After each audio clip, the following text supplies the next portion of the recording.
নমস্কার, আমি সমিতা শাস্ত্রী। আজকে আপনাদের কাছে এসেছি একটা বিশেষ বিষয় নিয়ে আলোচনা করতে। খুবই গুরুত্বপূর্ণ তথ্য, যেটা আপনারা ঘরোয়া পদ্ধতিতেই বাড়িতেই করতে পারবেন এবং আপনাদের দৈনন্দিন জীবনে অনেক কাজে লাগবে।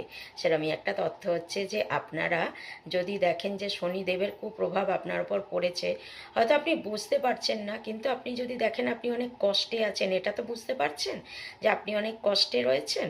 তো যখনই দেখছেন যে আপনার কষ্ট সব মানুষেরই আছে, এটা নয় যে এর আছে ওর নেই, কিন্তু এবার কষ্টটা কি কিছুদিন থাকলো তারপর চলে গেল, আবার কিছুদিন আহ, এটা কি চক্রবৎ পরিবর্তনতে দুখানি চ সুখানি চ, আমরা সবাই জানি।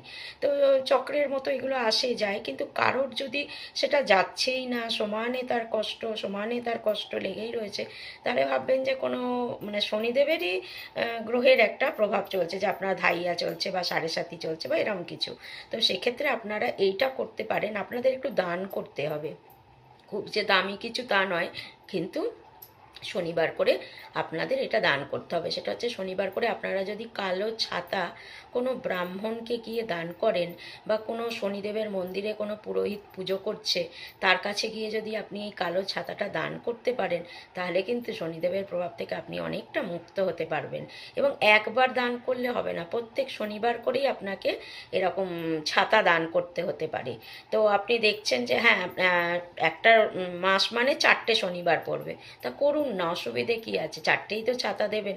আর এত কষ্ট থেকে যদি মুক্তি পেতে হয়, শনিদেবের মানে দুষ্প্রভাব থেকে মুক্ত হতে পারেন, তাহলে দান করতে তো কোনো ক্ষতি নেই, দান করলে তো ভালোই হয়, এতে তো কোনো অপকার হয় না। হলে পরে আপনার উপকারই হবে। ধরে নিলাম যে শনিদেবের প্রভাব কাটছে না, তবু আপনি মন থেকে স্যাটিসফ্যাকশান একটা আসছে যে আমি কিছু দান করেছি, এইটাই আপনার আনন্দ। দেখবেন এই আনন্দ, এই পজিটিভিটি আপনাকে কিন্তু আপনার নেগেটিভিটিটাকে সরিয়ে দেবে। এটাই হচ্ছে সায়েন্স। তো আপনারা একটু দান করুন, ঠিক আছে? ভালো থাকুন, সুস্থ থাকুন।